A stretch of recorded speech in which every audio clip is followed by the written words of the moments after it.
my personal best for Carlos Lopez as well. Well, let's talk to this man. Are we here? Here we are. Here we are. We are sitting here now with the winner.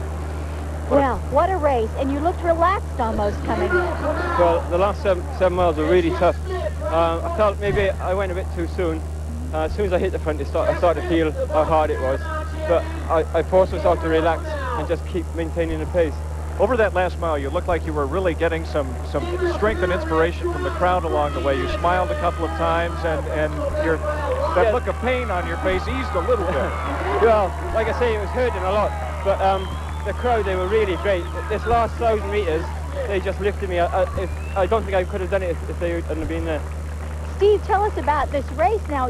You ran this one last year. Yeah.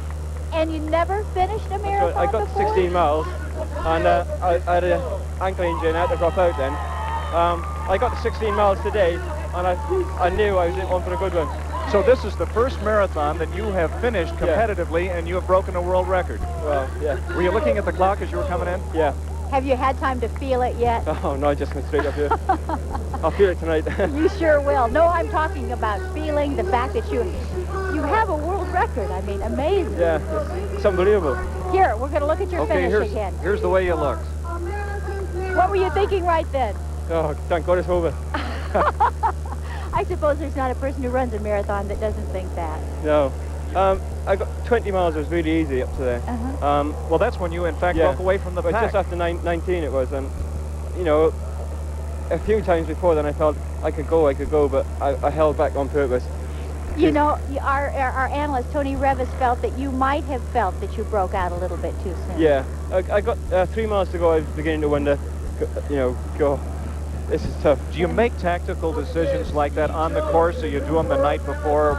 You knew you decided to break away, but when did you actually decide to make them? When I went. At that moment I went. I didn't have any plan at all. The only plan I had was to use the experience of the other marathon guys, Di Castello, Lopez, and Jeff Smith. Jeannie, Don? Yes, go on, Tony. Jeannie, Don, hi. Steve, this is Tony Revis in the studio. Congratulations on a beautiful, beautiful race.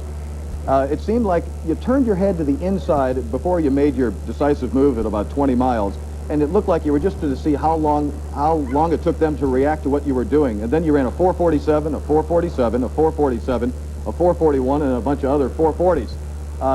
Why did you decide to go at that point? What were they telling you about their running that made you want to go? Well, nobody was being very decisive at all.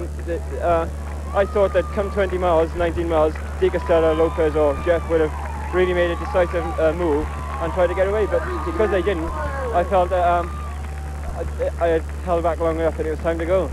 I kept looking back because I was just wondering how long, whether they were sticking with me or not. You know, I just wanted to keep my eye on them.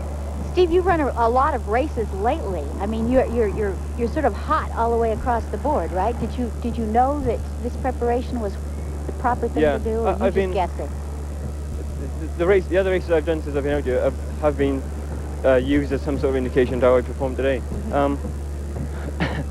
I've been training for 5 weeks in Park City in Utah at 7,000 feet, so I've been at altitude for 5 weeks. I've had 1 or 2 races at Dayton, San Francisco Bay to Bay, Bridge to Bridge, and El Paso last week, and they were all just a very good indication that I was on form and I was ready to go.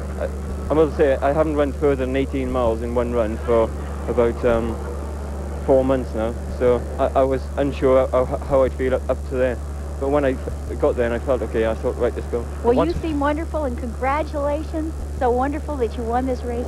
Steve Jones, who has finished his first marathon ever and set a world record in the process. Congratulations. Thank you so much. Thank you. Good luck.